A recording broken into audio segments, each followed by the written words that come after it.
So cheesy.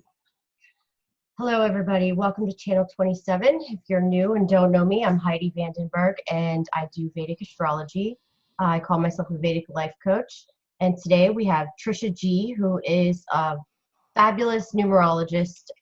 She is well known. She has a YouTube channel, Trisha G Numerology. I'm going to pin it down below. So she does readings, live readings as well on her YouTube channel. Please subscribe to her channel. Today we are going to do some charts, and like I said, we were going to pick 10 charts. Well, we picked a few more, and we're going to do some people that we noticed that we've already done something for them. We're going to do something. But we're doing at least private. How many did we pick, Trisha? 15, I think it's something. 15, yeah. Yeah. So, all right, we're just going to dive right into it. Also, if we do your chart and we give you a mini reading, please make sure you make a comment under here. You don't have to say who you are. You don't have to say your birthday. You don't have to give any details. Just say, yeah, that resonated. You could say, no, you're crazy.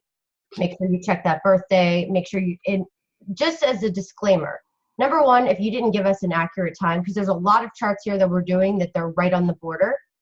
I would suggest that that's why it's not going to be 100% accurate. So there's a lot of charts here with the degrees that are very close. So number one, if your chart doesn't sound 100%, and two, these charts won't be 100% because this is me. We just literally put them in 2 seconds ago.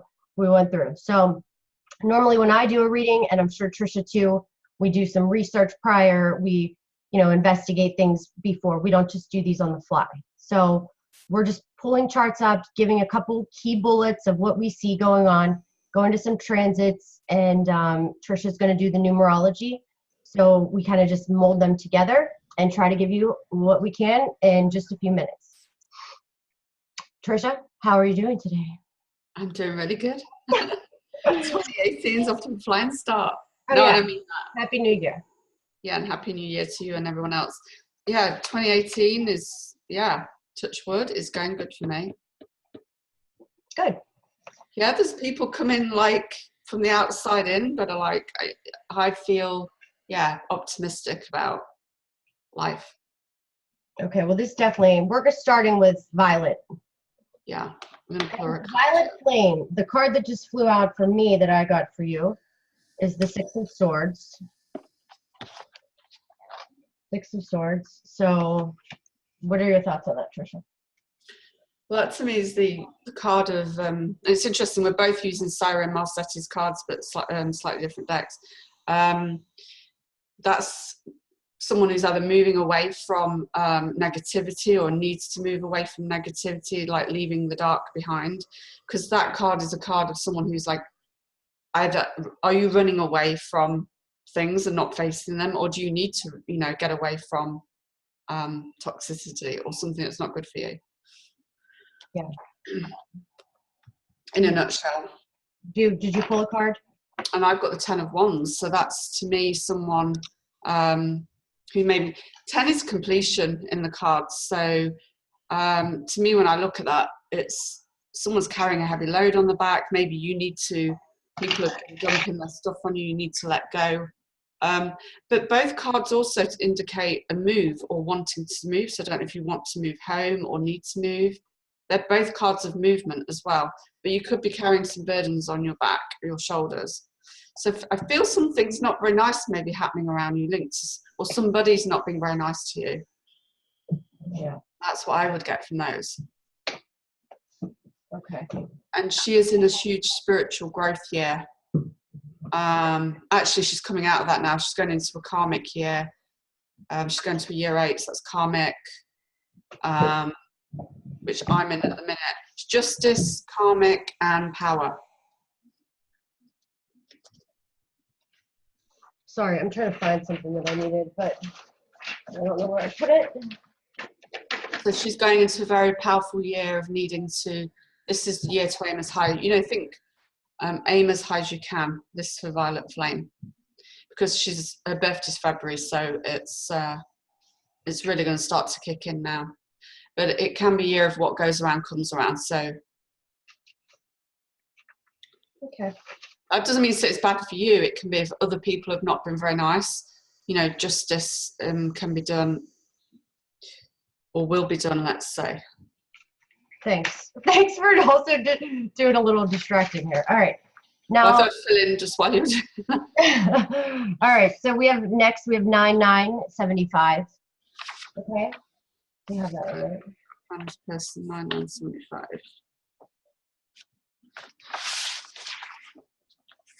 Where's my pen? Let me write this down. We've got so many written down. So Oh, sorry, September 9th. September 9th. Yeah. 1975. Yeah, I should have written that one down. Oh, Yeah, I've got it here, yeah. I just have a lot of things. Sorry, guys. September 9th, 75, yeah. So they, this person is a life path number 4. Okay. All right, so this person is a Capricorn rising sign per my way. I use the sidereal zodiac. The Lord of the first goes into the 7th, so I would say you have a lot of focus on relationships, but they might not have always been easy. You have Saturn in the 7th house, so maybe Saturn in the 7th can give you sometimes more than one marriage, not always, or a relationship that comes later that works better. So that's sometimes the case. There could be issues with marriages and relationships, but not always necessarily. So your Saturn's very strong. Definitely Capricorns are hard workers. They usually don't like to, they can have the facade that nothing's ever wrong with them. Like my mom is a Capricorn moon, and like she can, like you're a rising sign, so things could be a mess. Okay, that's right.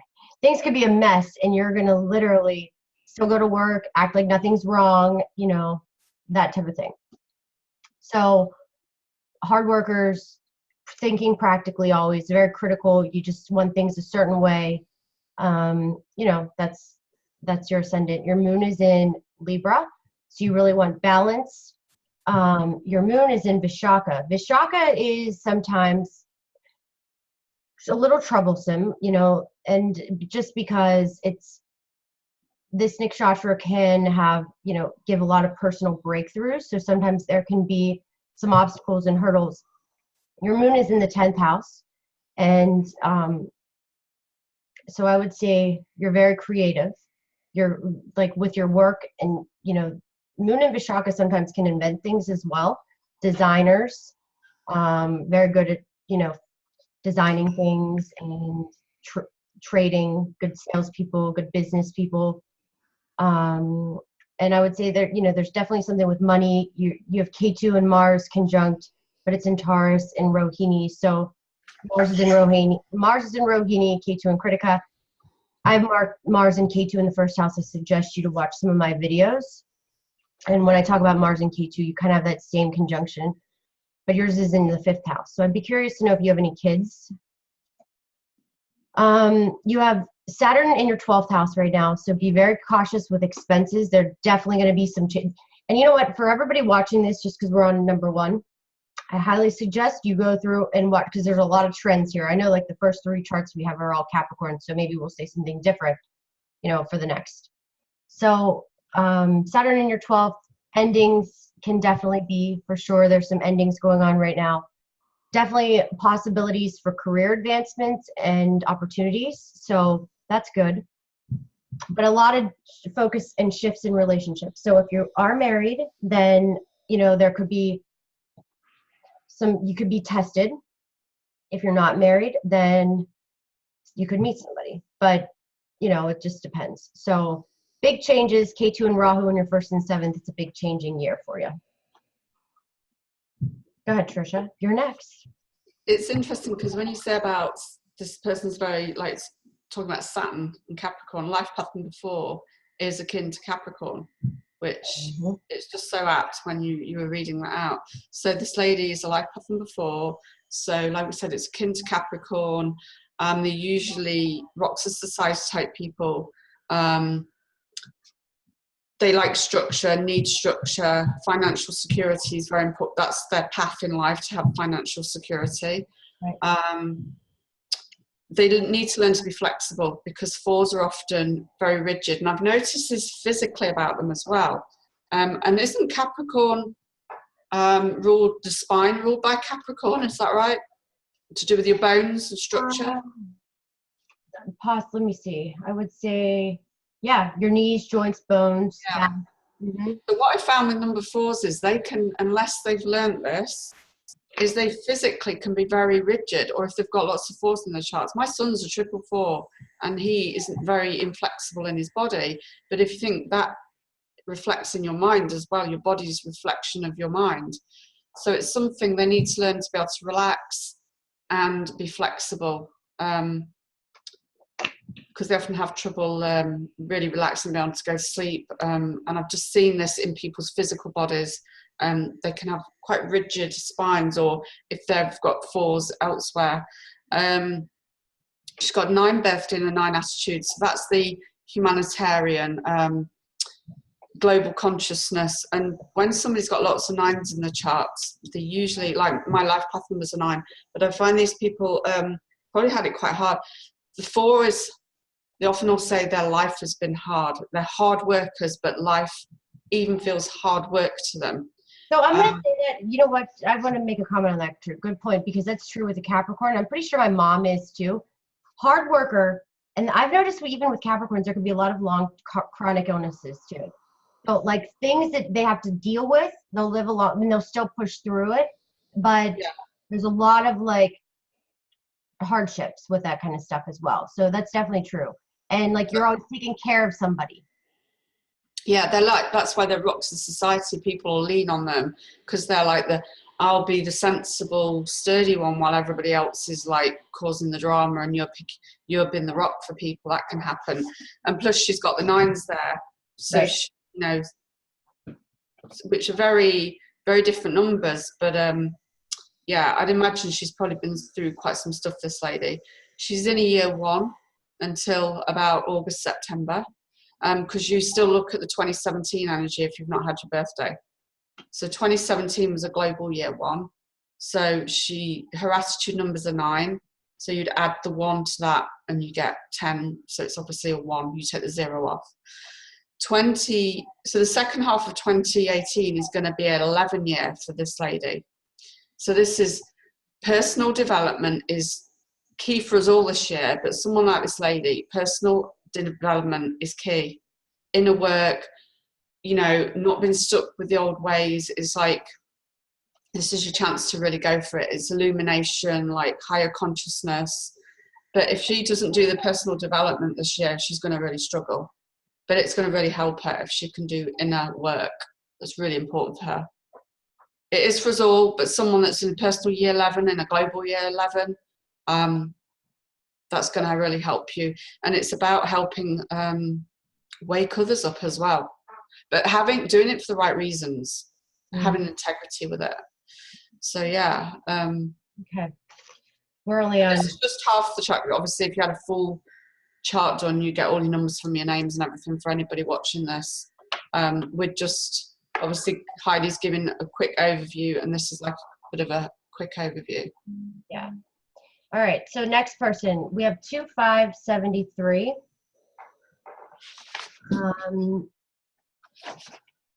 February 5th, 1973. Remind me to say that month. Pardon? Yes. I said remind me to say the month, so I say it or I'll forget. Yeah. So this is a chart. I'm not going to say too much because this is kind of one of those charts that have a lot going on. I feel like I've done this chart before too. But, you know, you have a lot of planets in your first house. So, you know, there's a lot of things that can happen to you real time, you know, because there's a lot of focus in your first house. So it could be health. It can be, you know. This person's a 9, by the way. Okay. And, you know, you're a Capricorn, so workaholic, disciplined. Sometimes, you know, Capricorns can be they really are close to they're indifferent to sometimes their siblings, but they have this like soldier mentality. They definitely very disciplined with business. But then when you have all these planets in the first house, it kind of changes things up a little bit. So you definitely need to be the leader in charge. You have Venus there, so that kind of throws things around too, because Jupiter, Venus, Sun, and Mercury in your first house, it's a lot of energy. And I've even noticed sometimes people with Venus, they work with money, or they're artists, musicians, you know, but it just really depends. This could be somebody that works and does contracts and stuff for the government. You know, it's all over the place. Your moon is in the second. You have moon in Satabisha, which is a healer. So just so you know, the way you think, you like your space, you like your solitude, but you definitely have that healing capability. Maybe you're even a good singer. Then you have Rahu and Mars in the 12th. You got to always be cautious with hidden enemies. It's the 12th house. It's not the easiest house. It's in Sagittarius.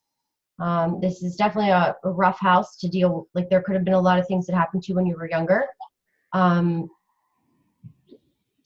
we'll just leave it at that. But transits.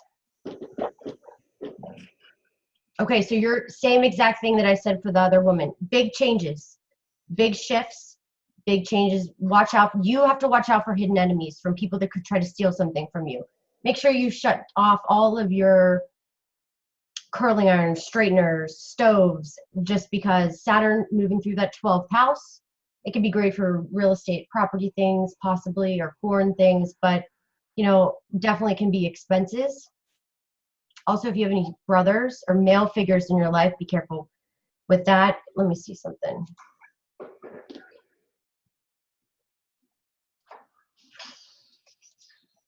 Come on. Okay, there could be like an ending to a relationship too, so go ahead. That's quite apt when you look at the personal year for this person. So we're life path number 9, the same as myself. So you're here to serve humanity, or you're going to be very about global consciousness. Forgiveness is one of your biggest life lessons. Forgiveness of the ugliness of the world, because we are often very affected by, you know, animal abuse, child, you know, obviously lots of people are, but number 9s, they're like the activists. Sorry, my cat is joining in.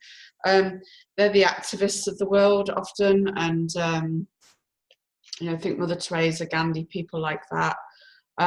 You'll be born wise, evolved, and old soul. Probably quite psychic. This lady's got 2 numbers the same. She's got the same attitude, number 7, as myself, which is a psychic number. And the High Priestess. High Priestess. So you've got the 5 birthday. So you'll like a bit of freedom, travel. But your 7 attitude is the opposite. It's like an introverted number. So when you've got a 7 attitude number, we're watching everything everybody's doing. You know, we're observing because we want to check out, can they be trusted? Can I trust this person? So people won't realize you're doing it, and you're not doing it to be sneaky. You're doing it because that's just part of how you operate. But it is a very psychic number. It's akin to Scorpio. Because you're born very early on in 2018, you're just coming out of year 8 and you're going into year 9, and Heidi said a relationship could end. You're going into year of endings. So 2018 for you is going to be a personal year 9 in a global year 11. So it's endings, you know, decluttering, feng shui. Again, you're probably going to go through quite and I'm going to say this for everybody in this year 11, personal development is key. But someone like yourself it's like you're going to need to forgive the last 8 years of anybody that's hurt you and things like that. So it's good for you, but it might feel painful. But the easier you can let go, the better it'll be. I'm going into a year 9 mid this year, so I'm going to have this as well. So yeah, probably a very gifted psychic lady. She's probably got quite some psychic ability. Yeah, for sure. And you've got the High Priestess, which is a psychic lady. 8 of Swords reversed too. So she's in a self-imposed prison, but she can get out of that. That's something you can get out of. You probably just feel you can't in your mind. All right, the next one is 5, May 10th, 1986. May 10th, 1986. So it's a 3 life path number. Okay. All right, so you are also a Capricorn ascendant, 555. That's the degrees. 5 degrees, 5, 5, 5. So, Capricorns are ruled by Saturn, and you don't have any planets in your first house. The ruler of that goes into the 11th house, and it's Scorpio. So you're definitely an investigator, a researcher. You want to know things for sure. Good, really good with that. You're gonna have some maybe issues with friends, network groups, what your hopes, wishes, and dreams are, because when you have Saturn in the 11th house, it kind of gives you a little fogginess with, what you like. It's hard to feel really happy. You're always searching for something more, something different. And that's definitely true because you have Rahu, Mercury, and Sun conjunct in the 4th house. So there could have been some issues with the mother, for sure, I would say. Or maybe you were separated from her, possibly. If not,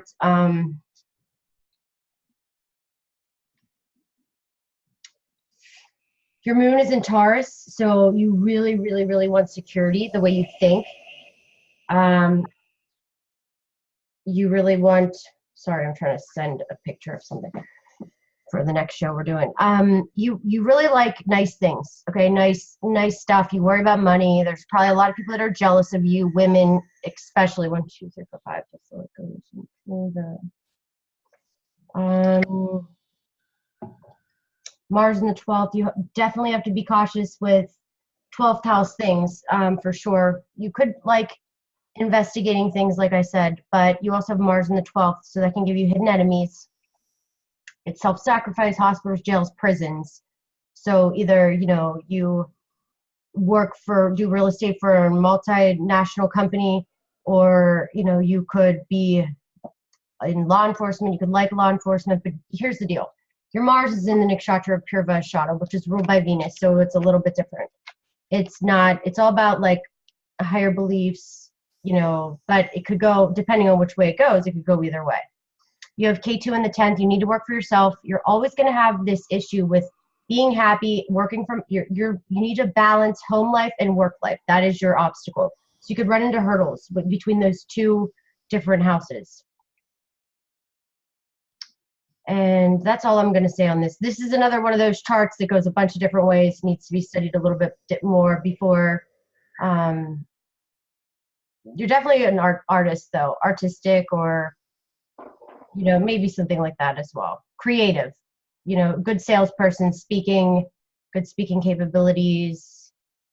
But you kind of have a lot of those things that can go both ways. So, oh, sorry. And then you're going through, okay, same thing as the last two people, big changes in relationships, big shifts. So hopefully you heard everything I said on the first two. Go ahead, Trisha. So it's apt again talking about creativity, because they're life path number 3. So that's the path of the creative one. Born to bring joy to others. It's the sunshine number. Number 3s usually are gifted in some form. When I say gift, more than the average, like say the music, a lot of comedians, it's a very social number, a life path number. It could be the dancer, the artist, the poet. Self-expression is key for number 3s. Usually very good when you've got 3s, usually very good at speaking and expressing yourself. And friendships are very important as well. 3s usually like to or do have lots of friends. One of the biggest life lessons for a life path 3 is not to scatter yourself too thin, because that is something I've noticed that a lot of them do. They don't mean to do it, but they'll plan all these things and realize, actually, I can't deliver it. I can't meet up with all these people I've said I'm going to meet up with. So they can upset people by, they don't mean to let people down, but they can, if you're not careful, let people down because you've scattered yourself too thinly. And I've seen it, and it's been done to me many times by friends that are 3s, and I sort of expect it now, which I know you shouldn't probably say that, but they're usually true to form.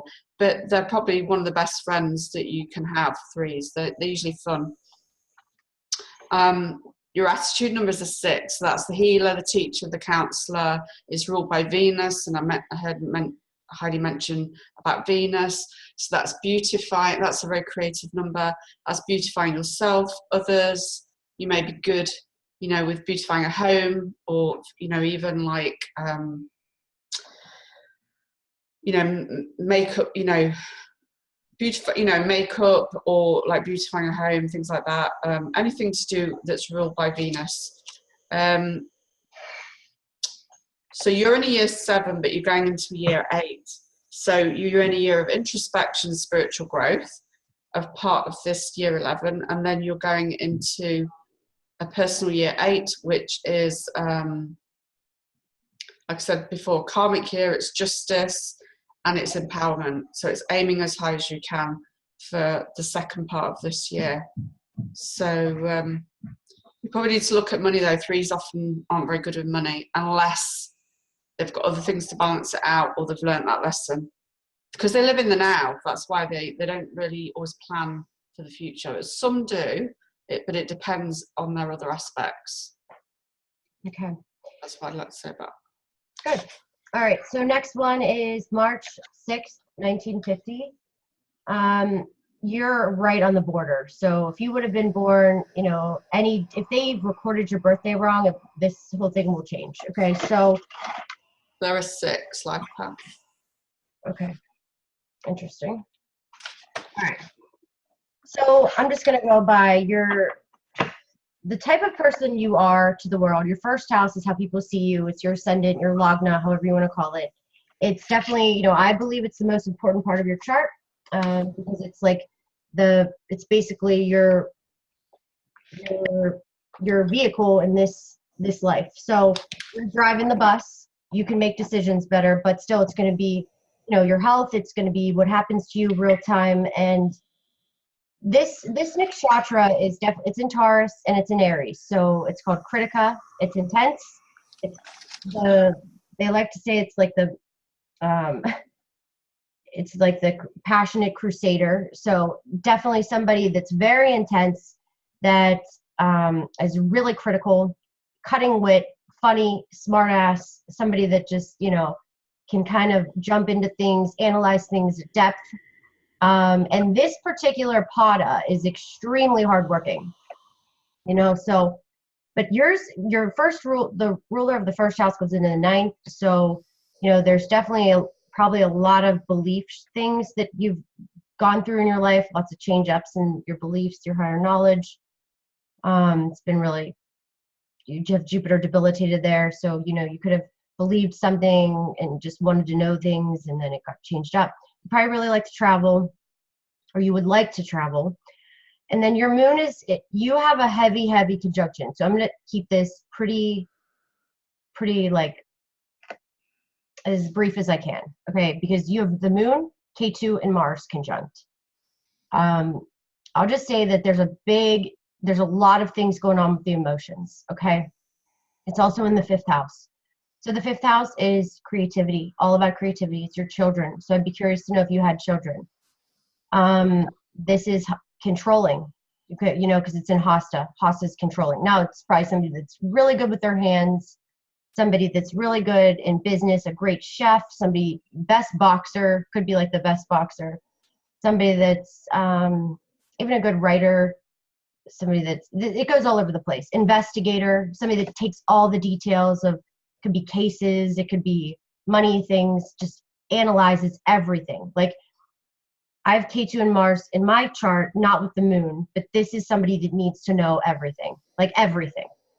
And very detached when you need to be, but then it can go from detached to, like, some people might say you're kind of cold a little bit. You could go from that to like a pistol, you know, it's a lot. Let's just say this is a very, very heavy conjunction emotionally. So we're going to leave it at that because I don't want to say anything too crazy, you know, but it also can do some things with the mother, not always, but issues with the mother, separations from the mother. Your mother could have had a rough life. But that's all I have to say. Oh, wait, let me do the transits. It's really going to be hard to do your transits because I don't know your ascendant, right? But I'll just say that from the moon, you're trying to search for your happiness. You might even move, possibly. Any type of creativity stuff is good for you. Business, if you have any business, any investing, that's probably good as well. So, because I don't want to say you're ascendant. Okay, what would happen? I can't handle this right now. It's giving me a headache. What's the year for this person? They're coming out of a year one, going into because their birthday's early in the year, I would say it will start to change now. They're going to be in a year 11. In a year 11. So again, another huge, like, awakening, personal development is key for this person. Page of Wands, 3 of Wands, or Page of Cups, 3 of Wands, 10 of Wands. Because I don't want to do your transits. I don't know 100% your ascendant. So that's all I'm going to be able to give you. Interesting. So this person's a life path number 6, their birthday number 6, and their attitude numbers are 9. So 6 and 9s are very similar. So when you said about you'd wonder if this person has children, even if they don't, like they call it the cosmic parent in numerology, the 6. They can be very, very loving, but when you say controlling, they can be. You've got to be careful of smother love with people, because 6s are givers, but they give, and they can overgive in relationships with people, and they can smother people. And I'm not saying that it sounds a bit negative, but you have to be careful, especially with children, because it's a healer, teacher, counselor, but you 6s can be prone, and I've seen it time and time again. These are the people I speak to, the ladies I speak to the most. They can try and protect someone from themselves, even if they haven't asked for help. Like, you're already trying to help them, even if they haven't asked for it. So you have to be really careful, especially if you have children, to give them space to breathe. But it is a very loving, can be very loving, very giving. When, like, we've all got positive and say strengths and weaknesses, and strengths of a 6 is the loving, the caring, the nurturing, ruled by Venus. But on the weak side, that's what you've got to be careful of, not overdoing it with people, because then you can get very disgruntled, very vengeful. They've got to be careful of being vengeful, number 6s.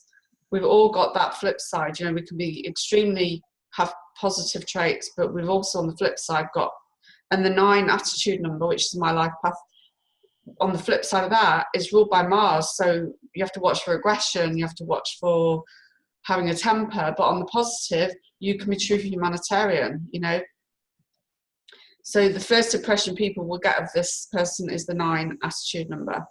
And you're in a personal year 11, because your birthday is near the beginning of the year. So I work birthday to birthday. It should start to change anytime soon. So again, personal development is key for this person, more than ever in their life. This is, each time you're going to, personal development is good all the time, but it really will help you.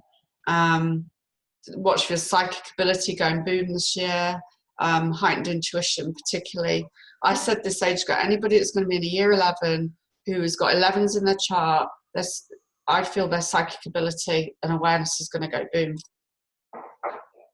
More than it already is, because they're very intuitive usually. So, and this is, again, just half your chart. We're just giving you a snippet here. So yeah, this person's going to have quite an intense year, I think, but it can be good. Don't think, it doesn't have to be negative, but it depends how you deal with it. It could be negative if you don't handle it well. Okay. Oh, look at my hair. That's cute. All right, so, oh my gosh, we got to probably go in a little faster, huh? We're only on like 4. Oh, right, okay. Yeah. All right, next one. This person is. What's the date of birth for this one? Sorry.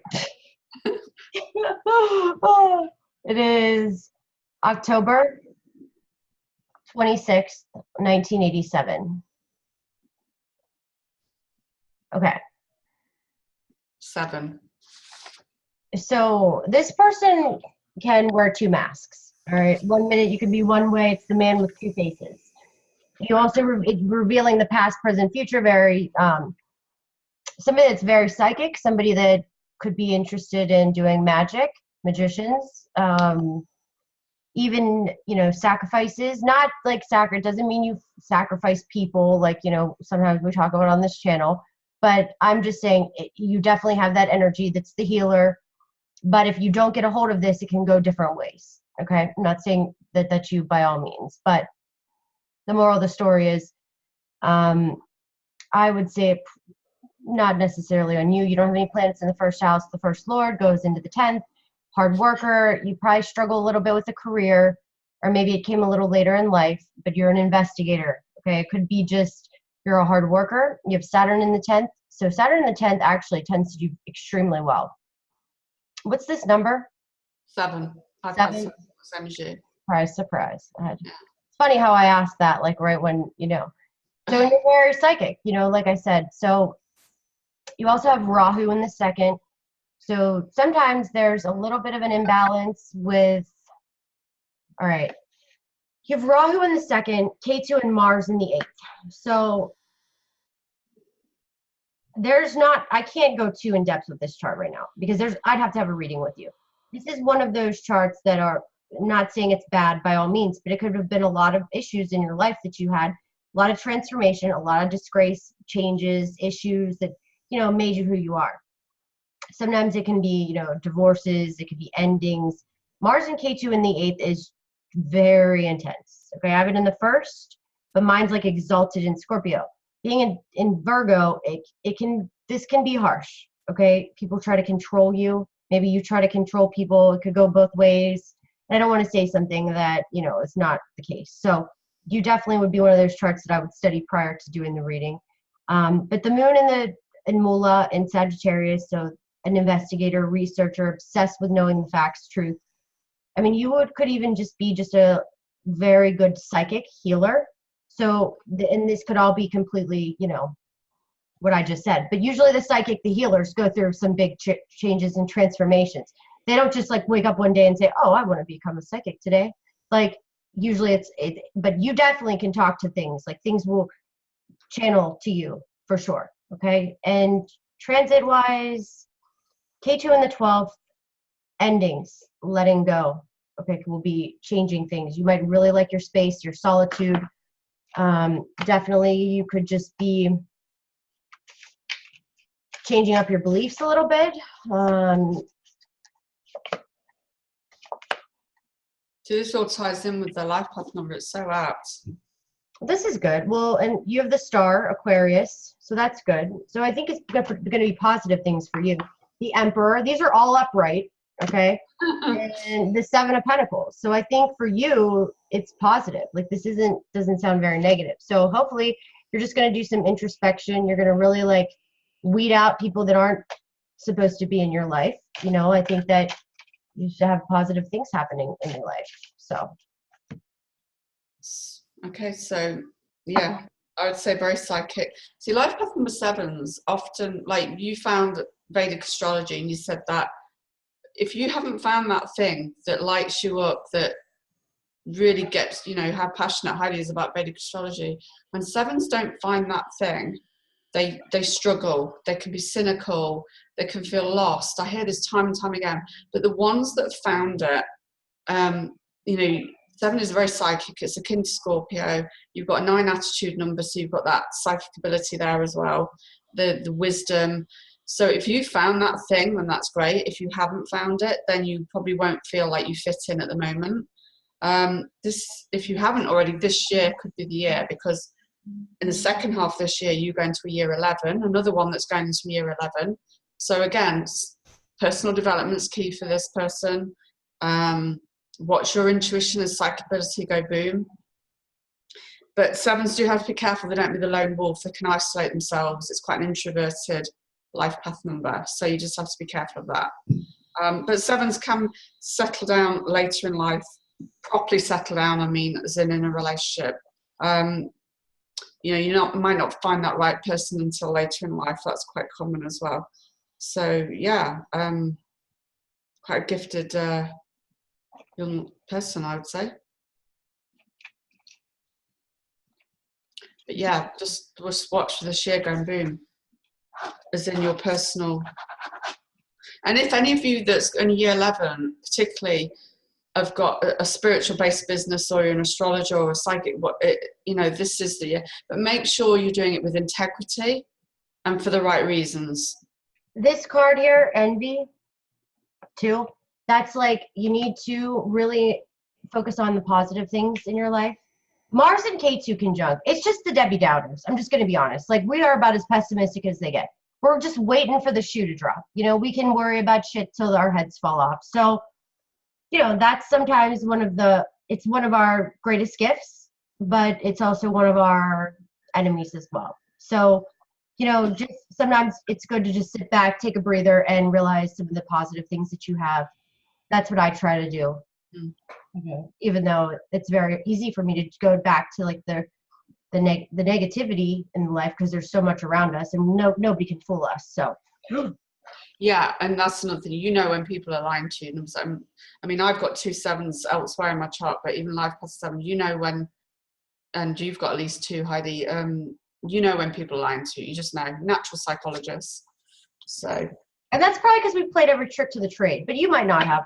I have, but I just think it's partly a natural ability as well, Yeah.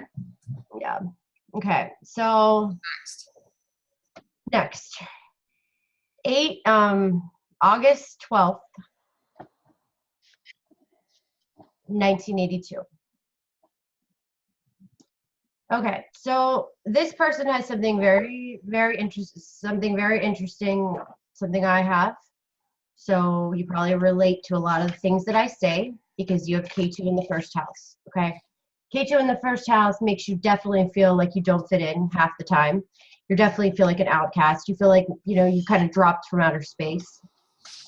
Gives you issues in relationships. You'll find yourself at first trying to be somebody you're not, or just like, not even just in relationships, everything in life because it's in your first house. So what you do is you will, in a way, focus on, unfortunately, like, because you're lost. So you hang out with this person to be this way. You hang out with this person to be that way. And then you realize, like, these people are crazy. I don't want to hang out with those people. They're screwed up too. So then you finally have this like breakdown. You realize, what the hell's going on with me? I'm lost. You have a few of these probably on a yearly basis, and then you have to figure out who you are. And, you might get into relationships with people and then you're just not happy. It's like, what's next? What's better? What's next? What's better? What's next? And there's a lot of unfulfilled in the relationship sector. So, and you'll be attracted to people that are not able to give you what you need in a relationship. So like I say to everybody that has K2 in the first house, the best thing to do is detective work, investigating work, astrology, like to learn about yourself. Because K2 in the first house really just needs to know who they are and then be okay with it. And then also be who you are, not give a shit who and what anybody else says, So that's like your big focus. Moon in Kritika and Taurus, definitely intense. Think about money a lot. There's a lot of like worrying about money a lot. Even though you don't care about money, there's a lot of worrying about money. You're definitely going to be attracted to foreign things, foreign cultures, foreign lands, foreign people, anything like that. So that's all I'm going to say for this because we have to keep these a little shorter. But let's just talk about what's going on in your life. All right. Saturn's in your first house. So first of all, the past 2 years definitely probably weren't easy, okay? And now, well, let me see. It might not have been that bad. Oh, I love it. No, it sucked. The past 2 years sucked, okay? The past 2 years were not easy. Expenses, money, you might have to spend more money on things. Just, it was not easy, okay? Big changes, endings, letting go, learning about who the hell, what was going on, who was bad, who was good. Just a lot of endings, 12th house things, and money could have been kind of out the door. All right, so now Saturn's in your first house, and I just had this. When Saturn transits your first house, you feel like there's a lot of opportunities that can come into play. Like for you, lots of opportunities to make money especially. You're having a Jupiter return, Jupiter on your Jupiter, so this definitely could be good. Let me see something else. Before it goes into the 8th. If you've invested in anything, definitely can take off for sure. What did you say his number was? 4. 4. They probably will worry about money because money is very important to them, as in financial. It's security rather than wealth for other reasons. It's more about feeling safe. Yeah. So you're gonna feel like you're just doing a lot of work. Okay, you just feel tired. You might even feel like shit because when Saturn was in my first house, I was just tired all the time. So the money can be good. You could even get an inheritance right now. So go ahead, Trisha. Yeah, I was saying earlier about, so this person's a life path 4. Their focus is usually financial security, structure. They're good providers. Like if it was a man or a woman, they like to make sure they've got a roof over their head, the bills are paid. So it makes them feel very anxious, very worried. But they call it the worker bee. It's hard working. And that's why I said before, like they feel like life's hard work because they just work. But I hear these people are out working, earning a living, and their partner's cheating on them because, it's not exciting enough for them. The 4s can be seen as a bit boring. They're not, but, they're very conscious of doing the right thing and having safety and structure. So somebody like a 3 or a 5 could be out cheating on them, and I've seen this time and time again, and it's really sad. But I'm going to be honest, but K2 in the first house, you could be cheating yourself. So we'll just say that you're no saint with K2 in the first house. Right, yeah. But this person's got a birthday number 3, which is completely different to a 4. So they've got that duality. So you will have that side of, I imagine you probably have times, and this is just looking at half your numbers really, of I want to party, but then I want to be serious and have organisation. You've got an 11 attitude number, so it's very spiritual, very intuitive, very empathic. That'll be the first impression people will get of this person. Probably really sensitive as well, deep down, this person. So you're going to be in year 4, the second half of this year. So that's about hard work, determination, structure, not giving up. It feels like you're wading through treacle in year 4, but it is important because you're building solid foundations for the future. So you'll really like your space all the time. So when it's easy, like when things get all chaotic, the best thing to do usually for us is just to lock yourself in your house, and that's just the way it goes. I thought you were going to say lock yourself in a room then. All right, next one is August 8th, 1966. Okay, I think I've done this chart like a million times, I swear. But Sun and Mercury in the first. Definitely somebody that is a leader, somebody that likes their privacy, somebody that likes their home, they like their space a certain way. Definitely like more of an entrepreneur, but very crafty, very, very creative. And you could have been very religious at some point as well. So, but then you have your moon conjunct Rahu, and like I say, with moon and Rahu, this is very hard, okay? Because there was some moon conjunct K2s, but moon conjunct Rahu and moon conjunct K2 can definitely, give you some emotional imbalances. Well, it does. I mean, it will. Okay. And what happens is it's like you have these little demons sitting on your shoulders. Okay. So you'll be doing something and then someone's like, okay, well, what about this? What about this? And then you're like, what about this? What about this? So you can sometimes feel a little crazy. Okay. Because it's a lot of ideas and illusions and stuff, So, but then even in your Navamsha chart, you still have something that's kind of afflicting your moon. You go from that to a moon K2. So then you probably went from being that a little more trying to search for things so much and just it's a lot of extroverted energy to then now you're more detached. Okay, now you're more doing some more research, reflective, digging deep to find things out. Okay, so also, I mean, there's a lot of things in this chart, and you have a lot of like planets in the 12th house. What's the number? 11-2. Like, so Jeff, if you think, is 11-2. That's who I always think of. Yeah. Definitely maybe some issues with a mother. This is a chart that I would definitely have to like probably do, I'd do more research. There's just, I'm sure there wasn't an easy life, an easy childhood growing up. Could have lost some people in your life, and it was tough because you can be very emotional, so it can be a lot of ups and downs with that too. Not being able, it's very hard to handle that. It can be upsetting for you. Okay, so Rahu is right now in your first house. Ketu's in your seventh, so this is giving you some changes in your life. Gosh, this is crazy. Like all these Cancer and Capricorns. Okay, so Rahu in your first house, more so of a change. This is going to be like unexpected things, kind of. Ketu in the first is more, both of them can be accidents. So everybody here tonight that I think I've just done, everybody has to be cautious with accidents and being in accidents, because Rahu and Ketu, when they're traveling through your first and seventh house, it just makes you in an accident-prone time.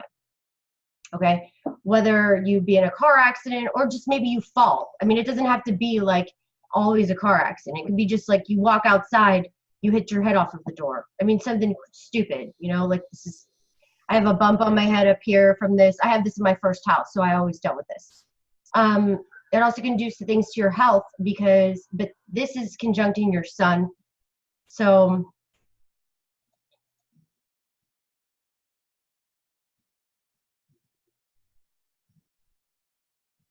I'm about to sneeze. Oh God, sorry, I'm about to sneeze. Just say there's going to be big changes in your life. That's all I can say right now. There's too many things. But you might move. Chill. Okay. Do you want me to do the numbers? And the financial constraints. You've done this, right? You've done this person's before. I know you have. I'm pretty sure. What's the number? 11-2. This one we're doing at the moment, 11-2, with a 7 attitude, and they're going into year endings. Oh, sorry, I've got cramp. This cat sat on my legs. Yeah, year of endings, completion. That's what. More the second half of this year. So, but yeah, it's interesting what you said. I'll say quickly about 11-2s is they can actually lose somebody. Think Prince William is 11-2 and he lost his mother very young, so they can either lose a parent or need to be very independent at a young age, because if you think an 11 is 2 1s, so they often are needing to be independent at a young age. I've found 11-2s. Sorry, I had to blow my nose. That's okay. So yeah, they often are have to grow up very quickly, 11-2s actually. Okay. Okay. This is rough. 12/17/1960. Okay. Another number 9, this one is. So this person is about to have the Saturn return. You're Sagittarius rising with Saturn, Jupiter, and the Sun conjunct in the first house. So, all about your beliefs, higher knowledge, higher wisdom, fact checker, want all the truth. This is somebody that could be very interested in politics, law and order, researching things, but definitely like artistic and stuff too. The ruler of the first goes into the first, so you're like a guru in a way, okay? What number did you say? A 9, like myself. Okay. So that makes sense. So spiritual stuff, pursuits, but then you have your moon in Scorpio, conjunct Mercury in the 12th. You keep things in. This is a chart that really, really, really needs a reading on the fly. Like, not on the fly. Okay, because I'm just going to be honest. There's a lot of things I want to say here, but I'm not going to, because you keep your emotions into. Plus, trust me, the things that I would say you probably wouldn't want them. Like, you just wouldn't, if we had a normal reading, I wouldn't say them. I would ask you a lot of questions because it's kind of a heavy chart. So maybe some issues with some siblings if you have some. But the moral of this story is, I'm just going to say, right now you're having some big changes in your life. could be health stuff, could be, it's the Saturn return, first house. I mean, your Saturn's very strong, so I'm not going to say it's going to be too bad, but Saturn returns are never easy. So right now you're going to and it's conjuncting Jupiter and Sun, so it could have to do with your health, just so you know, or relationships or marriages, partnerships. I'm going to just pull you some cards because this is not something to be guessing around with a chart like this, but I know you're definitely going through some things. But go ahead. Number 9s I've found, and I'm obviously, as I've said many times before, I'm one myself, just in case somebody comes in partway through. I've found, I can't say everybody in the world that's a 9 has been, that they've often been through domestic violence, or, it can be real serious stuff that's happened to most 9s I've spoken to have been through some quite harsh stuff like that. So this person's got an 8th birthday and they have got an 11 attitude number. So again, someone who's very intuitive, very empathic, born wise and evolved, very knowledgeable. 9's usually naturally psychic. You're in a year 3, but towards the end of the year, because your birthday's not till December, you're in a year 4. So the end of this year, you're going to go into that year of laying foundations. It's like you're building a house, I will say. And if those foundations are not firm, they're not dry, as in, they're not set and they're not concrete, then you're going to build wobbly, the foundations of your house in the next 5 years, 4 years are going to be, things aren't going to, you're not going to have good structure, let's say. It's all about structure for you towards the end of the year into next sort of November, December.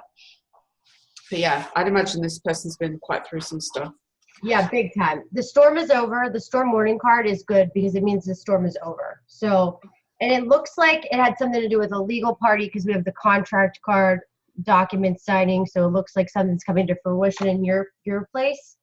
And also the broken heart card. This card is, I think now you're able to open up to maybe self-love, love, maybe to turn up that type of thing because you had some broken hearts. Okay. Alrighty. What's next? 1, 2, 3, 4, 5. We have 6 more. Okay. 22574. Rahu in the first house in Sagittarius. Okay, so the next group of people sound like these are the Sages getting blasted with the Saturn. Okay. So Rahu in the first house is very kind of similar to me. Issues in relationships, issues with it, but it's opposite. So in a way, the problem with the Rahus in the first house is you're always searching for yourself. Okay, so sometimes these people are like, I never want to get married. I don't care if I ever get married in my life. Sometimes these people get into these horrible relationships with people that they're just drains to them. Okay, because they drain what you're supposed to be doing in your life. They take you off track. Okay, so you're never gonna have the full support. Like if what you want, you're always gonna second doubt yourself. So that gives you an imbalance with relationships. And it doesn't mean just all relationships with love. It could also just be, it could be relationships with other people, So that's one. Did you say this was the 25th of February, didn't you? Yes. Yeah. Your moon is in Revati, very creative, like animals. I would say you could be a musician on the side or a writer or something. Healer. The number for this person? 3. Very creative writer, communicator, good sales, anything like that. But moon in the 4th in Revati. Revati is somebody that needs to create something.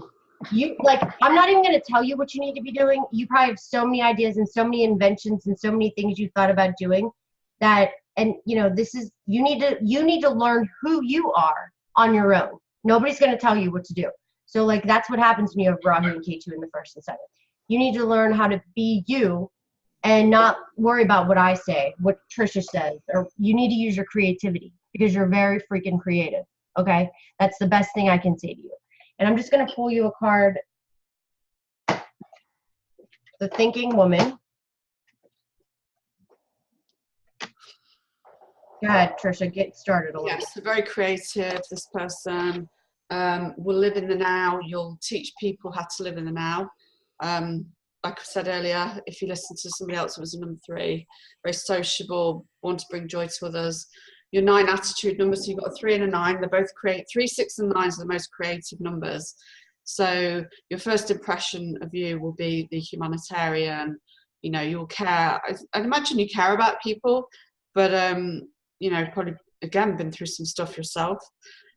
You're going to be in the 11th year this year, so quite a few of these people that we picked actually are in a year 11. Personal development, can't say that enough. Be in integrity, help people for the right reasons, not for the wrong reasons. But yeah, I'd imagine I'd love to know what this person does for a living actually, because they'd be very creative. Mm-hmm. To an advanced level. You know, we've all got some sort of creativity, whatever level, even if it's stick figures, but I'd say this person's quite advanced creatively, if they haven't been blocked. That's what happens though with this Rahu. Sometimes you just lose focus and lose interest all the time, and you get bored easily. So that's the problem.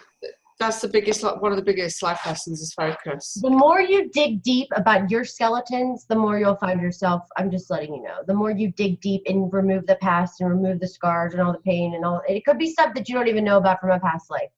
That's when you will, you know, you're a researcher. All right, next person is October 28th, 1991. Right, got that one. Scorpio rising. So I'm just going to cut this short and say you need to just go watch my Scorpio series. Okay. You're a good friend, Honorata, good business people, good managers. You're a great friend to people, very loyal. It's like you would extend your hand of friendship to anybody. Okay. And you want to know everything. But then here's the thing with Honorata. Usually they have rough friendships, rough issues with the relationships when they're younger. So numerology, pattern numbers, number patterns, always something that's going to interest you, astrology, psychology, very passionate, deep, but that's how you act. But then the problem with you is that you have the moon conjunct Ketu. They can detach from anything, okay? Even though you might want something, you'll be really deep, dark, passionate in something and obsessed with something. It could just be like, oh, all right, well then what's next? Same kind of problems. So Ketu conjunct moon can be tough for people that are around you. I've noticed that's the hardest is the people that have Ketu conjunct moon. It's for everybody else in a way, kind of like when you have Ketu in the first, because you can be kind of cold a little bit. And if and it's usually something traumatic that happens to you when you're younger. You got a lot of planets in the 12th house. So I don't know where you live. I don't know because you were born in a different country. So I can't get into all that right now. All I'm saying is going to leave it the way it is right now. But another number 4. This is good. There could be a woman coming in your life with a golden coin. That's good because that means she's in good interest for you, or maybe somebody good for money, something good for money. Happiness, positivity. It's nothing bad. So go ahead. Sorry, I'm just grabbing the cat. I apologize to everybody watching this. She's just jumped on camera. So again, number 4, rocker society type person, like Heidi was saying, you'd be there for everyone else. Very sorry. Sorry. Gotta be serious here. What is she doing? If I locked her out of the room though, she'd just be scrabbling at the door. You've got very similar numbers to my son actually. You've got 1 birthday, 4 life path number, 2 attitude number. So I know you're somebody who'd be very, you know, on the positive side, reliable, you know, that good friend, the person that would help anyone out. You're in a year 3. Make sure you have fun because you're going into year 4. I gotta tell you, this is the journey card. Pack your bags. The journey card foretells you travel, shifts, retreat, class. It's all good stuff. And you know what? That's great because you're a Scorpio and you had a rough few freaking years. Yeah, make sure you have fun because the end of the year goes into year 4, which is the serious stuff again. So make the most of fun. I'm freezing. Sorry. I think I have borderline hypothermia right now. Like my hands are purple. And so you look like you're cold. I'm so cold right now. This weather is for the birds. Did you get the cyclone bomb? Sorry. I'm not laughing at it because it's not funny. We got the bomb, that's for sure. And it's weird because it's like just so windy. It's not even snowing. It's just a big storm of wind. That's what it is. Okay, next one is I just like oh my cat. My cat has to get in on everything, doesn't she? Just cute though. All right, now this is somebody, What's this date? May 8th, 2001. Okay. Great age to hear something about yourself. So I'm going to really keep this because of the age, because it's somebody's child, 16-year-old. Wish I would have had a reading at 16. I would have made a lot better decisions, okay? And you are a Virgo rising, Virgo ascendant, which is great because Virgos can be quite the perfectionists for sure, okay? And then you're Nakshatra of Chitra. So Chitra is all about, the shining one, the bright one, the celestial architect, somebody that is has an affinity to the stars in a way, shines, definitely lucky. It's a good nakshatra. So you could be athletic, you could be just shine, be one of those people that stands out to the crowd, but it's in Virgo. So it's not the Libra part, it's more in the Virgo part. So when it's in the Virgo part, it's a little more down to business. So, you might have a lot of visions and a lot of things that you want to do. People like this are good architects, designing things, designing buildings, designing, all that good stuff. You are very freaking creative. Do not let your Scorpio emotions ever get in the way of this. Like women, relationships, or anything like that. Because you have all this potential and stuff, and for doing something huge. God, I sound like Mr. Trump. It's funny you say this because this person's a 7. When you said at the beginning, I wish I'd had a reading at this person's a life path 7. So am I. So we know things that nobody else knows. We tell people things that we give them about 1%. Like honestly, things. Your psychic is all can be. Your moon's in Scorpio, very deep, very emotional, we want to know everything, and I want to know everything. So sometimes when you want to know everything, you'll just kind of get yourself in these weird situations to find that knowledge out, or to find out, whatever it could be. So, hold on. I would say your Scorpio moons, they're just psychic. It just is what it is. Things. So good leaders, good managers, they can figure anything out. They're just survivors, like throw them into a room, they'll figure it out. They might not be the most talkative person, but they're watching and observing everything, every word, and they, kind of strategize from other people. Yeah. Yeah. K2 Mars, your Okay, so you have also K2 Mars conjunct. I have this in my first house. You have this in your 4th house. So this is going to be good for real estate, good for properties, so like I say, back to this architecture thing, anything with hot, building things, finances, money, business, that's all good stuff for you. And like I suggest you get a reading like before you go to college, like because it would really help you. This can also give you like some struggles with your mother. And I know your mother wrote your birthday in here, but I'm just going to be honest. There's a little bit of some power struggles, a little bit of something, not always, but maybe you feel like the mother, or right now, maybe you just move away. You could be moving, or there could be some fights, some tension. Because right now, it's interesting why your mother put your birthday in here, but it's true. Like, maybe she's on your nerves. That's what kid doesn't have that. So, but it's hard sometimes to feel like happy a lot. Okay, you're gonna feel like there's this past life thing, which I know you don't know what, like you might not know even what that is right now, but there's this, like you're always gonna be looking and searching in a way for what makes me happy, and in research, investigating, scientists, like any type of research and digging deep you can do, the better it's gonna be for you. And I don't mean like on women and relationships. I mean, maybe relationships, but the more you search for clues of everything and like the more knowledge you learn, the more happy you're going to be. I promise you. So, yeah, right. you're seekers of the truth. They want to know what's hidden, the occult, natural psychologists. So 7's usually driven to research everything. Yeah, and it can be people, and absolutely, they make the best spies, the best detectives, Yeah. You've got a 4 attitude number and an 8 birthday. So again, money, you'd be good with, like Heidi said, either with property, money, finances. So because they're 4s and 8s of the worker numbers, but they're usually linked to money as well. And they can be great accountants, but I can't imagine a 7 would enjoy being an accountant. But things to do with money or housing. Positive. Look, can I tell them those cards so you can get it? Because this is somebody younger. So just the journey, same thing. Maybe you're going on a trip, a journey, new things, new subjects to learn. Maybe this is like for you to start learning maybe you should learn astrology because you would really like it. You might be like, what is astrology? But, But also, they're in year 6, so it could be they're moving or going to college. I don't know. Do you go to college that young?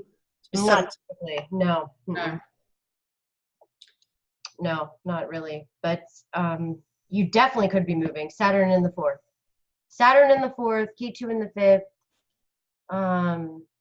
Jupiter in the 2nd. So yeah, changes. There's definitely changes, but it's good. It's not like whatever changes are happening in your life right now, they're all for the positive. Because you got this card, the 29. And you know what? Sometimes like when things would happen to me at that age, like we moved so many times, maybe we switched schools, I changed schools.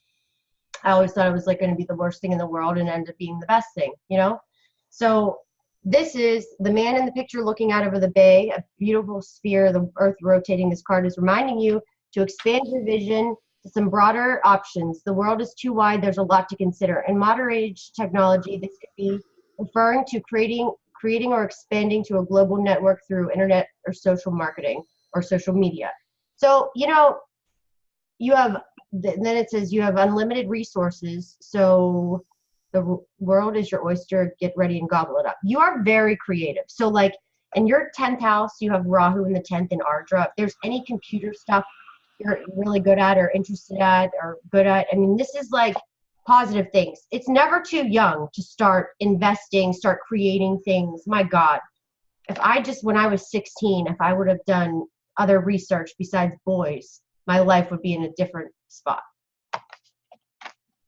That's my advice for now. Yeah, definitely could be a move there because they're going to be in year 6. So. Okay.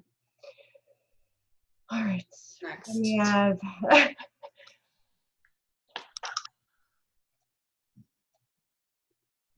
keep pulling that one up for some reason. Okay, so for April 20th, 1981. All right, so. Another number 7. Okay, so in this, it's funny, I was going to say this one's tough because it's 1 degree of an Aquarius. So, all right. Let's just go with the nakshatra. You are the nakshatra of Dhanistha. Dhanistha likes to march to the own beat of their own drum. It's one of the most spiritual nakshatras. It's part of Aquarius. It sits in Aquarius and Capricorn. It's definitely, musically inclined, creatively inclined. Very like mystical, spiritual healers. Let me just get to my notes a little bit on this. I haven't had one of these in a while. Definitely a healer, this person. Yeah, definitely. You know what else? Because in Mars, Sun, and Venus in the 3rd, writing, creativity, 3rd house, working with your hands, jumping into the fire because you have Mars, Sun, and Venus in a Swani. You also have to be careful of accidents, though, because you might drive fast, get lots of speeding tickets. Mercury and Revity, but Mercury's kind of debilitated in this, but this is like the Albert Einstein way of thinking, but you might spend money easily, too. Okay. Yeah, so Dhanistha is marking to their own beat of their own drum, revolutionists, want everybody to be free. Can be some marital discord, and engineers, mining engineers, musical instruments, songwriters, scientists, psychics, technology, physics, army, brave, managers, versatile, land, construction, very creative artists, spiritual. Okay, so this is like somebody that goes from like a CEO to a spiritual monk. Okay, so like your beliefs will sometimes can completely shift. It's definitely taking care of people and helping people. So yeah, healer all the way. You're right on that. And you're an old soul. You grew up fast. K2 in the 12th. You like your space. You like to be alone. Go ahead. You could even be a doctor or a healer. I mean, you legitimately could. Yeah, because the 7 life path number, like we've had quite a few. You know, the psychic, you know, I'm not going to keep going over the 7, but the psychic one, the, you know, the natural psychologist, but you've got a 2 birthday and a 6 attitude number. They're the most loving and like healing numbers. So you've got a mixture of both there. So quite, you know, quite possibly this person either is or would make a great healer. They're currently in a year 7, which is a year of introspection, a spiritual growth year. But because they're born in April, they're not long going to be in that year 8, which is about, it's a karmic year, it's about justice, and it is about empowerment. So aim, like I said earlier, about 8 years, aim as high as you can. I'm in mine now, and it's very apt on all those case sides, actually. Great year for money coming to you, but through the hard work. If you've sown the good seeds and you've worked really hard the last 7 years, it will come back to you. If you haven't, it'll only come back to you at the level you've worked at in a year 8. But it seems to fit. So yeah, very. I'd love to know what that lady does, actually, or that person. Okay, did we do this one night, August 15th, 1977? No, I don't think we've done that one yet, have we? Okay. I can find the bits of paper. Capricorn, Oh, yeah. Capricorn ascendant. I'm not going to get into what a Capricorn is. Go to the 1st, 2nd, and 3rd chart reading. That's going to be you. Same thing, ruled by Saturn. Big changes are going to be happening in your life right now. You could have some issues with siblings. Great writer. You're great at creating. You're great with your hands. You're great at like novelists type of thing. What number is this person? 11-2 again. But 2. Oh, sorry. Okay. 11, yeah, and 11. Okay. 4, 5, 6. Healer, for sure. Maybe some issues in marriages, relationships, partnerships, or your business partnerships. Maybe you focus a lot on relationships, and maybe you've had some obstacles possibly, or you feel a little like trapped there. Definitely a deep, dark thinker. Like you have a moon in the 8th, you keep things in, you keep secrets, you keep things to yourself. And you feel probably like you can't even get yourself expression out. This also can be tough from issues maybe with the mother. Maybe you felt like you couldn't talk about your mother to your mother. You could have actually lost your mother at a young age, possibly, not all the time, but very psychic. There could have been some just disgrace, a lot of change, a lot of transformation, but very psychic. Somebody that can literally like do that lucid dreaming stuff all the time, all day long. Astro travel. Yeah, so that's all I'm going to say about this chart right now, because definitely changes are happening in your life. Big shifts, 1st house, relationships, you know, focusing on that, relationships, you and what you want in life. So yeah, so another 11-2, which they are the spiritual messengers. You're here to spread or bring enlightenment to others when you're being positive. So you've got a 6th birthday, which is the teacher, the healer, the counselor, and you've got a 5 attitude number, which is someone that likes to travel, likes change, quite different to the 6, quite sociable. But you're in year 7, sort of from about July, August, because obviously your birth is August. About July time, you'll start to feel it change. So from the 2nd half of this year is a massive spiritual growth year for you, because you're in a personal year 7 and a global year 11. So it's spiritual growth and spiritual enlightenment. Again, you're going to be doing a lot of soul searching, a lot of I've got my blanket like that. So cold. I think I have like hypothermia. I've got my blanket like that on my lap. That's all Granny's on. I can't even take it anymore. Have you got heating on? Yeah, but it's so cold in here because I've been walking around outside from work because I have to show homes, And like, so I permanently like have worn a coat for the past few days. It's crazy. Cold. Yeah. So yeah, this person from the second half of the year is the spiritual growth and is spiritual enlightenment globally. But yeah, you need a hot water bottle, Heidi. I know. I don't even know what my other one is. I only have one here. So yeah, a chance to really dig deep spiritually and do the inner work for this person. Okay. Then we have 11 to November 2nd, 1957.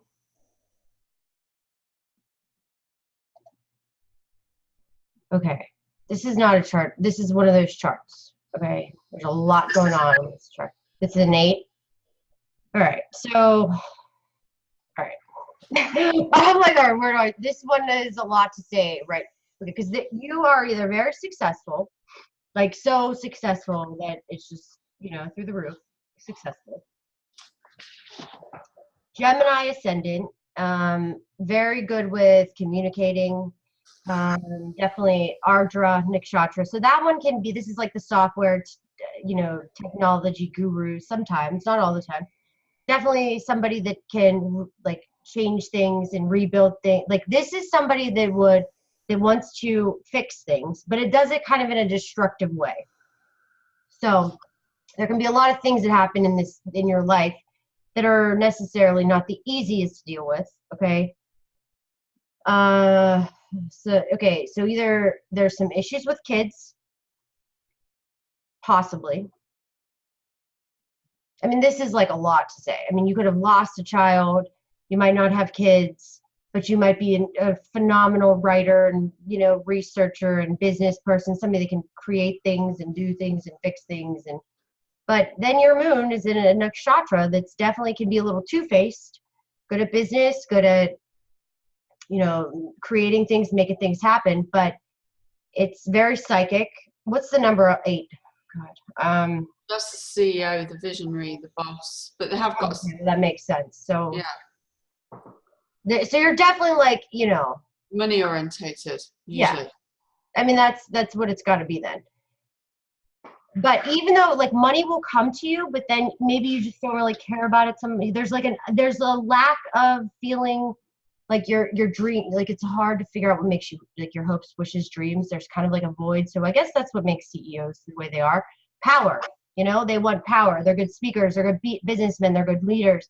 They're good people that.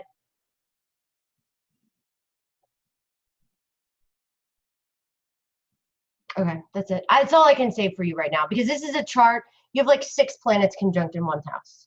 So, there's only so much that you can say without talking to somebody, because obviously I'd ask you a lot of questions by now to see if this chart went this way or this way, because it could be completely different, where you could have lost kids and, and I'm not have the time to research around. So yeah. I would say you're just one hell of a writer, one hell of a creator, or maybe you're even a politician. Who knows?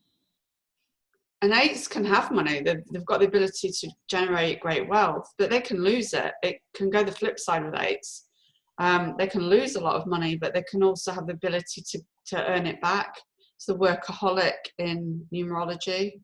But you do have to be careful of not being too bossy, trying to manage people. They're the hardest to live with, and marriages and children. And I don't mean that because they're all about work. When they're in the bed, they're thinking about work and business. They find it very difficult to switch off. Yes, they're great in a crisis. So we've all got our positives and negatives. But 8s have to be careful, because marriages and children can suffer because all you think about is work and money and success. Yeah. You're in year 5 at the moment, so that's rapid change, transformation. If you've been positive, opportunities will land on your lap. It can be chaos, and then at the end of the year, you go into year 6, which is it's responsibilities, particularly family, universal love. It's all like Venus, beauty, and houses and things like that. You might even move or want to move. You might be getting itchy feet already. Okay. all I'm going to say to you is the best way to describe this the transit that's happening to you, of K2 in the 8th, okay? K2's in the 8th in Capricorn. So with you being this way and having all these planets in Libra, Jupiter is bringing this to like this could be great for business, yes, okay? But sometimes Jupiter conjunct all these planets. I mean, you just don't know how this is going to work out. So I would definitely have had a reading with you. I'm just going to say there are big changes in your life. Relationships, it could be marriages. If you're not married, you could maybe find somebody. If you're a focus on women, you have Venus in the 7th. So there's already you're probably with women that are very Venus-y, or you like, nice things, like younger women, you like more attractive women, you're going to be attracted to this kind of stuff. Women that you spend money on, women, or your wife, likes to spend money. Who knows how this works. Right now, you have definitely a K2 in the 8th, which can completely change your life. So you could have way more expenses. So just like Trisha said, with how you've been, like karmically, that's going to be kind of how this goes, in my opinion, for right now. Because I feel like if you were bad, if you were being sketchy, I promise you that,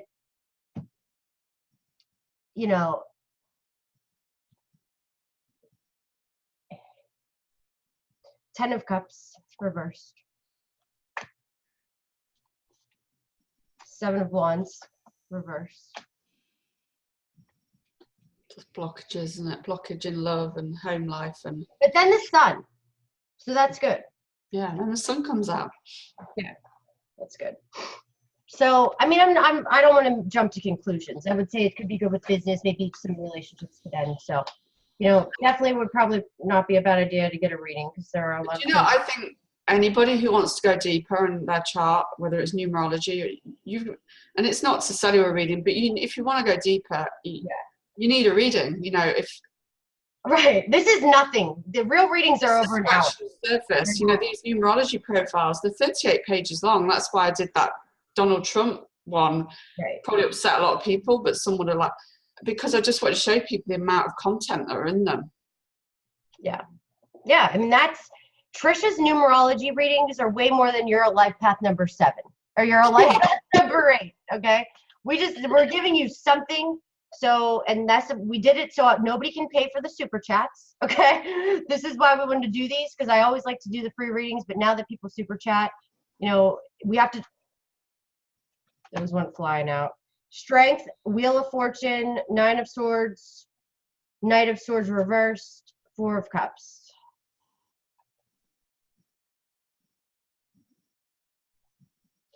All right, there's a lot going on in your life. That's what I would say.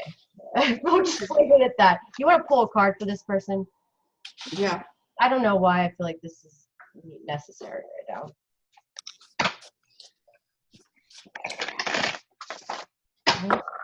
The more humanitarian an 8 can be, the more successful they'll be. Do you know the best life path number for them is, look at that, the 6 of Pentacles. That's about give and take. It's not about take. And I'm not saying you're like that, but 8s can be very money, where they want it all for themselves. So the more you can give and take, the 6, the more successful, and people will like you more as well. I'm not saying they don't. I'm not saying they don't. People like you more as well. You're funny. Oh. But I mean that in general. Like, nobody likes a miser, do they?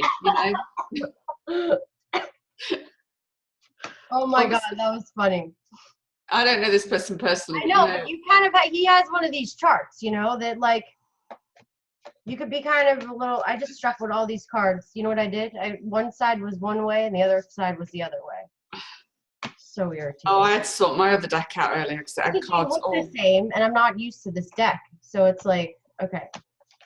Yeah, I don't know what's going on, but you definitely have some changes. It could be with business partners or something. I don't know. Okay, so who's next? All right, so now we have, we did this one. Oh, we only have one more. Just got one more left to do, have we? Two. I I didn't mean that. Wait, did I do this one? Okay. Did I do September 23rd, 1970? No. What was it? September the 23rd? Yeah, 1970. 1990. Tell me the number of this one, because this is a tough one. Yeah, let me just add that up before I find it. 9, 10. I'll start with issues in relationships like the other person. So you should go back to the Rahu in the first in case I missed something. A 6, I think they are. Okay, Rahu in the first house is definitely going to give you issues. Oh my God, did I just do it again? No. Rahu in the first gives you issues figuring out who you are, okay? You're going to go through life and getting in shitty relationships. And yours are going to really be bad, quite honestly, because you have K2 Mars and Mercury in the 7th. So you could really be in some catastrophe relationships. Just going to be honest. Okay, with the wrong set of people. Now, if that's not the case, then no, it's definitely the case, I would say. You know, so you got to really get people screened, because when you have K2 Mars and Mercury in the 7th house, like I would be screening everybody. Like if you're married, you know, and I'm wrong, then you're born at your chart. The doctors didn't record your chart right, because 7 of Swords reversed. I just came flying out. I find the 7 of Swords can be the affair card. It's not always the affair card, but it can be. There's affairs there could be affairs in this chart all the time. Why? Because Rahu in the first, K2 in the 7th. Either you or the partner there. If you're not married, it can do that. Okay. And if that's not the case, then you're just a great researcher. You're a healer. You're an astrologer. You're a tarot reader. You're a healer. You work in a hospital. You're a surgeon. I don't know. Like maybe it's, you know, but there's a lot of healing people with incurable diseases. That's definitely in your chart. You're probably a little like confused on what you're supposed to be doing, because that's what happens when Rahu's in the 7th. Your husband or the partner could, you know, this is somebody that could be with somebody in law enforcement, or somebody that is with a serial killer. I mean, the truth, like honest to God, or a terrorist, you know. I mean, I'm not saying you're with a terrorist, for God's sakes, but the point is, somebody read my chart once and asked me if I was a terrorist, and I have K2 and Mars in my first house. So that's my point. I don't have Mercury there. It's a little bit different. You could be in a relationship with somebody that's just, look, I always say, like, I'm not a good person to be in a relationship with. So it's like somebody that can go those ways, you know, be a little deceitful here and there. It would fit their life path number 6, because they are one of the most prone to sort of been abused, unfortunately. Yeah. Or cheated on and stuff. You also have Moon in the 5th in Ardra, so definitely like a Gemini moon but in the 5th, Ardra. This is somebody that's you're probably really interested in like helping children that have been abused, and, you know, just very interested in that. And sometimes when you've had that, either you're aware of those things or something like that could have happened to you in your life. I mean, I'm going to be honest. This is a chart that I'm just going to shut my mouth, quite honestly, because there's a lot of positive things, but, you know, it's hard to say, because if you weren't born at this time, meaning the doctors didn't write this right, you're not even 1 degree of an Aquarius. So this can shift your whole entire chart. Everything I just said could be completely wrong. And that's not even your fault that you gave me the wrong time. It looks like you gave a good time, like that you maybe have got off of a birth certificate. But if they didn't write it right, then it could be wrong. So I'm going to pull you a card. I don't even know what this means. So the 4th angel, 38 reversed. What do you have going on, Trisha, over there for this person? So this person is a 6 life path number, which is the teacher, the healer, the counselor. But like I said earlier, it's the overgive. So I've been doing this, and I'm going to start doing this research and study on narcissistic abuse, because I feel certain life path numbers, or if you've got a lot of numbers in your chart, the 2s, the 6, the 9s, I feel are more prone, but I don't know this is fact. It's just something I've found over time, but you'd have to look at someone's full chart. Can I read you the card real quick? Just listen to what this says. This card reversed blocks of energy flow in your heart energy. Perhaps it's an old sense of abandonment or the grief of a broken heart lingering from a long past event. Whether it's recent or not, the blocked energy stops from helping you caring for yourself and attracting love from others. You can create an undercurrent of unhappiness that permeates your life. It's time to heal the old. Yeah, that's this K2 Mars and Mercury. So you definitely probably have had some rough experiences in your life, like catastrophes, quite honestly, right? Wouldn't you say? Yeah, and 6 is the healers, the children. They're the healers of the family, so they can often. I'm not saying you've been abused, because it's not always that you get physically or sexually abused, but you might be the parent to your parent. It's that sort of thing where you don't have a childhood. You know, unfortunately, 6s are healers of the family, I've found. Yeah. Unfortunately for them. So, but your path in life, one of your big things is to create that harmonious, happy home life that you may not have got when you were a child. Yeah. Okay. Okay. So what's the next one? Right? We could say it's the last one, because I've just got pieces of paper all over with loads of names on, but No, we've done quite a few. I did that one. I did. Okay. Oh no, there's one more, I think. Okay, last one. Last one. This is it. Like, then we gotta. Then we're getting ready to do another video. Okay. All right. Wow. So what's the date for this last one? May 16th. Yeah. This is margaritas. Yeah. But May 16th, 1971. Start me off with a number. 3.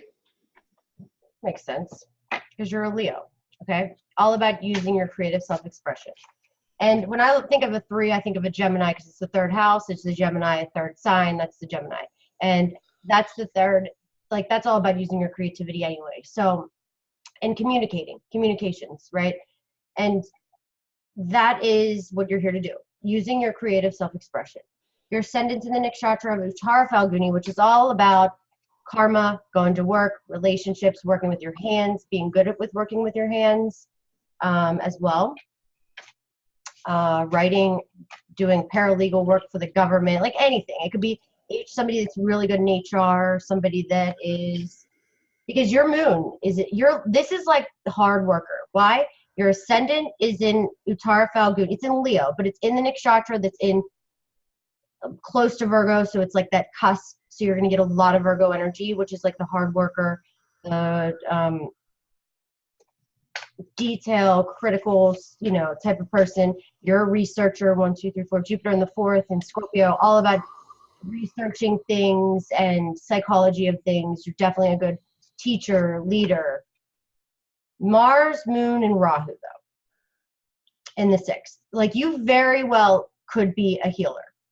Well, I'm thinking of your name right now too. So like, you're definitely could be a healer, okay?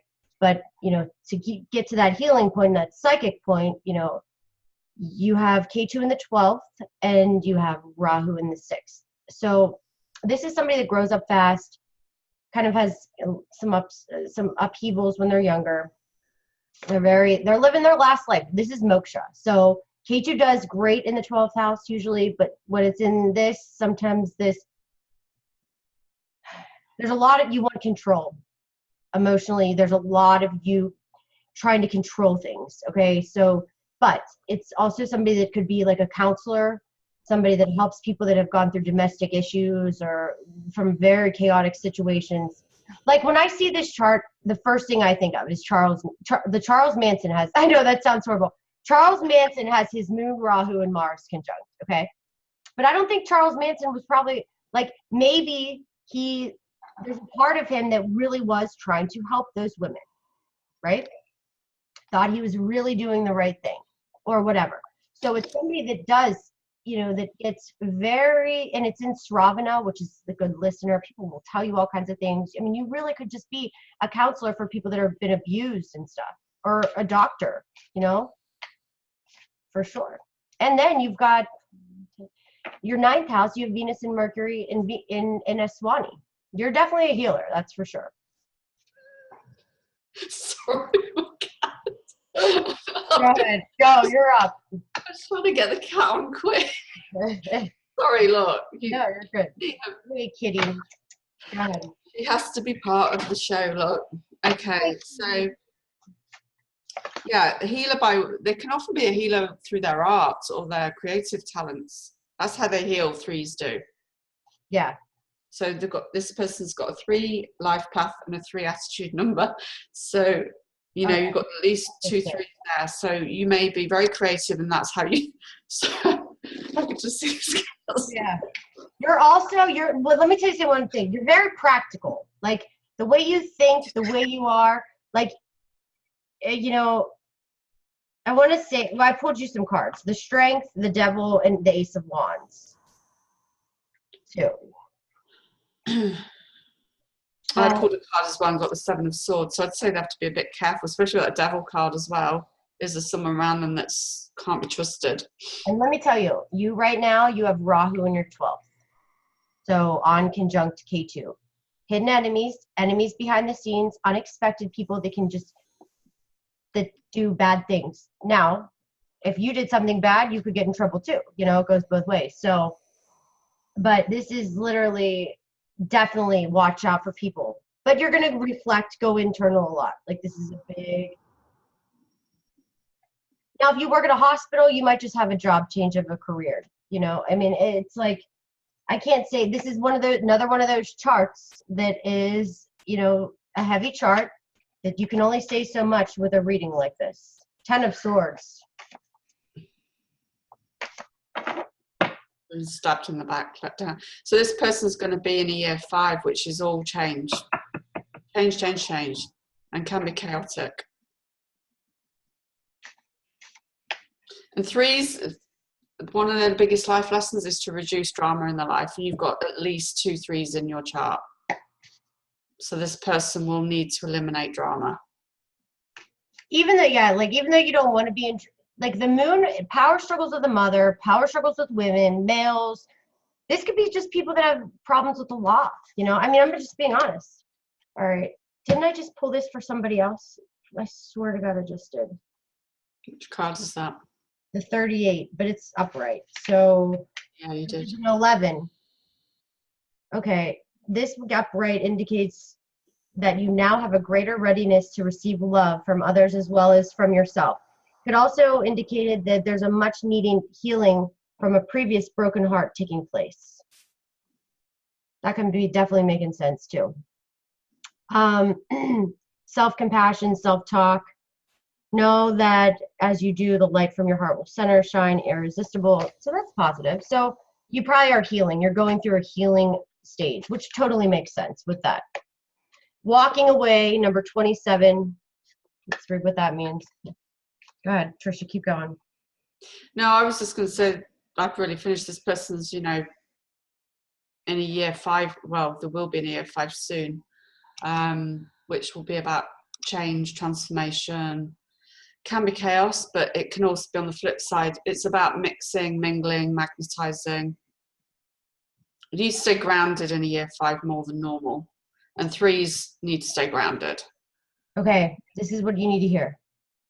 This card reverse signals you may be feeling stuck in some situation or location. There may be a job or relationship that no longer resonates with you, yet out of habit or perhaps fear, you allow yourself to stay when it might be healthier to walking away.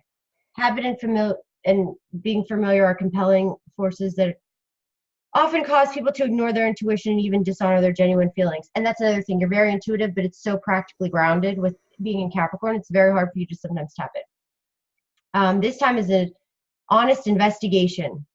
That's crazy.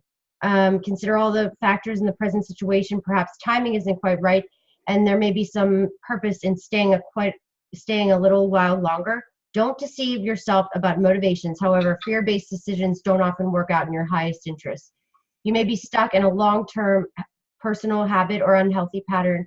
Be aware that you always have the option and the responsibility to let go of any thought or behavior that no longer honors you. Whenever you walk away from negativity, you will always move towards greater happiness. Yeah. That's a good one to end on. Beautiful. Alrighty, guys. I hope that helps everybody. Don't forget to make your comments below. Make sure you subscribe to Trisha's channel. It's going to be right in the pinned comments. Okay, so make sure you do that. Please subscribe if you're not subscribed to me either. And see you on the next. Yeah, leave us some feedback. Please. Thank you. All right, let's hit stop record.